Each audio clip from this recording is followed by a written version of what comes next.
Assalamualaikum warahmatullahi wabarakatuh. Alhamdulillahirabbil alamin wa bihi nasta'inu ala umuri dunya waddin. Wassalatu wassalamu ala asrofil anbiya'i wal mursalin wa ala alihi wa sahbihi ajmain amma ba'du.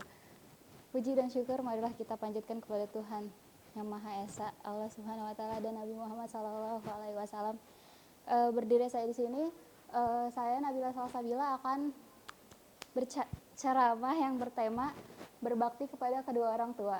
Sebelumnya teman-teman udah pada berbakti belum ke kedua orang tuanya?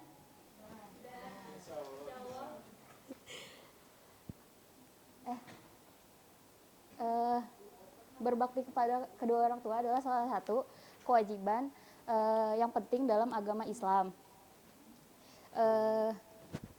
Berbakti kepada orang tua mengandung arti menghormati, menghargai, mengasihi, dan mengabdi kepada kedua orang tua dengan kasih sayang dan penghargaan. Dalam Islam, berbakti kepada kedua orang tua dianggap sebagai ibadah yang memiliki pahala yang besar.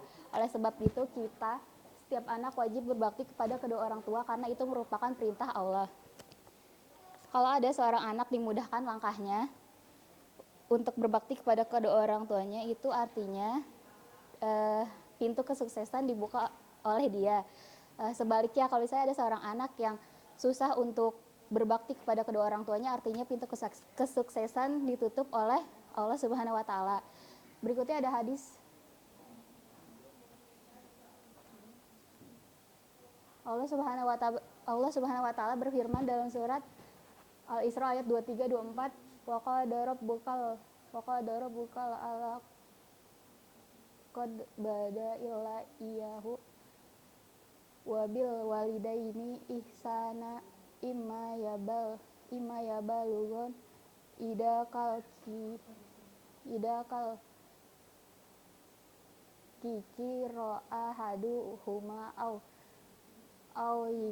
au kilahuma fala taqullaha ma uffa walatan harhuma wa qullahuma qaula kariman. Dan Tuhanmu telah memerintahkan supaya kamu jangan menyembah selain Dia, dan hendaklah kamu berbuat baik pada ibu dan bapakmu dengan sebaik-baiknya. Jika salah seorang di antara keduanya atau kedua-duanya sampai berumur lanjut dalam pemeliharaanmu, maka sekali-kali janganlah kamu mengatakan kepada keduanya perkataan dan janganlah kamu membentak mereka, dan ucapkanlah kepada mereka perkataan yang mulia. Rasulullah Shallallahu alaihi wasallam bersabda dalam sebuah hadis, ridha Allah berada pada ridha kedua orang tua, dan murkanya Allah berada pada murka orang tua. Hadis riwayat Tirmizi. Ada yang tahu nggak sih dampak apa aja kalau kita durhaka kepada kedua orang tua?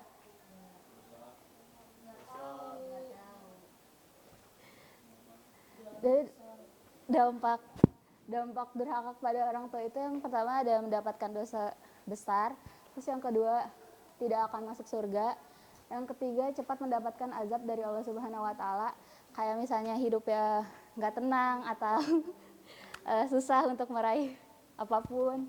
Terus dalam hidupnya tidak ada keberkahan baginya karena Allah sudah tidak menyukai hambanya yang masih durhaka kepada kedua orang tuanya. Terus kata Nabi dalam sebuah hadis, rogima anfu, artinya celaka dan menyesal. Siapa yang celaka? Mereka yang diberi kesempatan untuk berbakti kepada kedua orang tua tapi tidak menggunakan kesempatan itu. Mereka lupa untuk merawat kedua orang tuanya ketika orang tuanya tuh lanjut usia dan tidak memuliakannya. Terus selanjutnya ada cara berbakti kepada kedua orang tua. Berbakti kepada kedua orang tua ini yang pertama ada mentaati perintah orang tua dalam hal yang baik, kayak misalnya orang tua nyuruh kita sholat, lakuin gitu, atau pokoknya hal-hal yang baik itu selagi baik ya udah lakuin. Terus yang kedua ada menyayangi kedua orang tua. Saya nggak yang ngebentak-bentak atau gimana gitu. Terus mendoakan orang tua, kayak misalnya setiap kita sholat didoain. Terus abis itu kalau misalnya orang tuanya udah nggak ada, dikirim doa, datang ke makamnya bacain Yasin gitu.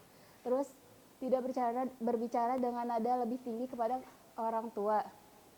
Nah, apa namanya, kalau misalnya orang tua ngasih tahu kita terus kita nggak terima sama apa yang orang tua katakan itu, terus kita langsung ngegas gitu, ngebentak. Nah itu tuh nggak boleh, itu tuh kayak dosa. Sebaiknya kita kayak ngomong pelan-pelan aja, nggak usah ditinggiin nadanya.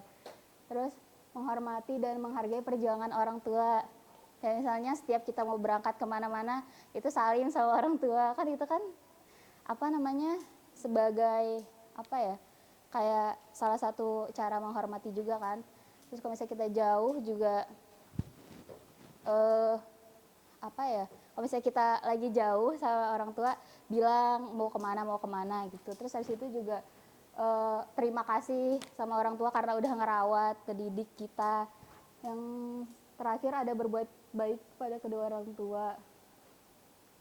Terus yang terakhir penutupan. Nah, dalam ceramah ini kita sebaiknya mulai kalau misalnya yang belum berbakti kepada orang tua, sebaiknya kita mulai coba perlahan. Terus yang belum, kalau misalnya pergi kemana-mana belum pamit sama orang tua, sebaiknya pamit, karena kan itu kan doa juga ya, doa juga. Terus habis itu kalau misalnya orang tuanya minta tolong baik-baik sama kita terus kita nggak bisa, bilang gitu, nggak bisa, jangan ngebentak yang kayak nggak bisa gitu, itu tuh nggak boleh. Terus habis itu kalau misalnya ini apa namanya, sholat, doain, karena itu kan jadi ibadah buat kita juga, pahala. Terus mari kita semua berkomitmen untuk berbakti kepada kedua orang tua kita dengan sepenuh hati. Mari kita jadikan berbakti kepada kedua orang tua sebagai ibadah yang istiqomah, karena di dalamnya terdapat keberkahan dan kebaikan. Semoga Allah Subhanahu wa taala memberikan taufik dan hidayah kepada kita semua dalam menjalankan kewajiban ini. Wabillahi taufiq wal hidayah. Wassalamualaikum warahmatullahi wabarakatuh.